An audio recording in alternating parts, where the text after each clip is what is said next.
South ఇండియాలోని అతి తక్కువ ధరలకి రత్నాలను అందించే ఏకైక సంస్థ 6JVR.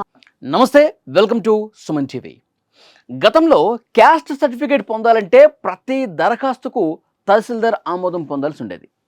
ఇక నుంచి సర్టిఫికేట్లు ఈజీగా పొందే విధంగా మీ సేవ ఒక కొత్త ప్రక్రియను అందుబాటులోకి తీసుకొచ్చింది. బీసీ, ఎస్సీ, ఎస్టీ వర్గాలకు చెందిన వాళ్ళు నేరుగా మీ సేవా కేంద్రాల్లోనే కుల ధృవీకరణ పత్రాలు తీసుకోవచ్చు అన్నమాట. గతంలో తహసీల్దార్ అవసరం ఉండటం వల్ల ఈ సర్టిఫికేట్లు పొందడంలో కొంత లేట్ అయ్యేది, జాప్యం జరిగేది.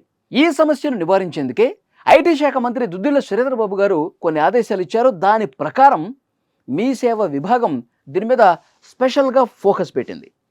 CCLA, ఎస్సీ సంక్షేమ జిల్లా అడ్మినిస్ట్రేటివ్, బీసీ సంక్షేమ అధికారులు అలాగే తహసీల్దారులతో పలుసార్లు మీటింగ్స్ పెట్టిన తర్వాత తాజాగా ఈ మార్పులు తీసుకొచ్చారు. ఈ మార్పును 15 రోజుల క్రితమే అమల్లోకి తీసుకొచ్చారండి. ఇప్పటికే 17,571 మంది దరఖాస్తుదారులు ఈ సేవలను వినియోగించుకుని సులభంగా తమ క్యాస్ట్ సర్టిఫికేట్లు పొందారు. ప్రతి ఏడాది చూసుకుంటే దాదాపు 20 లక్షల మంది కుల ధృవీకరణ పత్రాల కోసం అప్లై చేసుకుంటూ ఉంటారు.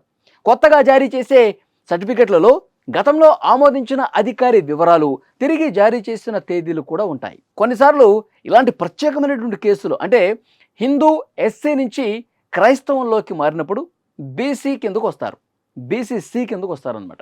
దీంతో జీవో MS నంబర్ 3 డేటు 9/9/2020 ప్రకారం ఆ దరఖాస్తుని గత ప్రక్రియ ప్రకారం ఆమోదం కోసం పంపిస్తారనమాట. పాత సర్టిఫికేట్ నెంబర్ తెలిస్తే మీ సేవా సెంటర్లో ఆ నెంబర్ను అందించి కొత్త ప్రింట్అవుట్ పొందొచ్చు అనమాట. ఒకవేళ నెంబర్ తెలియకుంటే మీ సేవా సిబ్బంది మీ జిల్లా, మండలం, గ్రామం, ఉపకులం ఇలాంటి వాటి ఆధారంగా పరిశీలిస్తారు. దీనికి సంబంధించి మరిన్ని వివరాలు తెలుసుకునేందుకు మీ సేవ వెబ్సైట్ లేదా సమీపంలో ఉన్న మీ సేవా కేంద్రాన్ని సంప్రదిస్తే దీనికి సంబంధించిన డీటెయిల్స్ మొత్తం ఇస్తారు. ఇప్పుడు చాలా ఈజీ అయిపోయిందని చెప్తున్నారు. మీ సేవలో క్యాస్ట్ సర్టిఫికేట్ తీసుకోవటం అనేది ఇప్పుడు చాలా ఈజీ చేసింది తెలంగాణ ప్రభుత్వం అని సమాచారం వస్తుంది. సో డెఫినెట్గా క్యాస్ట్ సర్టిఫికేట్ కోసం కొన్ని రోజుల పాటు, నెలల పాటు వెయిట్ చేయాల్సిన అవసరం లేదు. తహసీల్దార్ దగ్గరికి వెళ్ళి, MRO ఆఫీస్ దగ్గరికి వెళ్ళి పడిగాపులు పడి వాళ్ళ సిగ్నేచర్స్ తీసుకోవాల్సినటువంటి అవసరం అంతకంటే లేదు. మొత్తం కూడా మీ సేవా కేంద్రంలోనే మీ సేవా కేంద్రంలోనే సెటరేట్ చేస్తూ ఉన్నారు. రోజుల వ్యవధిలోనే మీరు అట్లా దరఖాస్తు చేసుకున్నారో లేదో 2-3 రోజుల్లోనే మీ సర్టిఫికేట్ని మీరు చాలా ఈజీగా పొందే వెసులుబాటు ఈ ప్రభుత్వం కల్పిస్తోంది.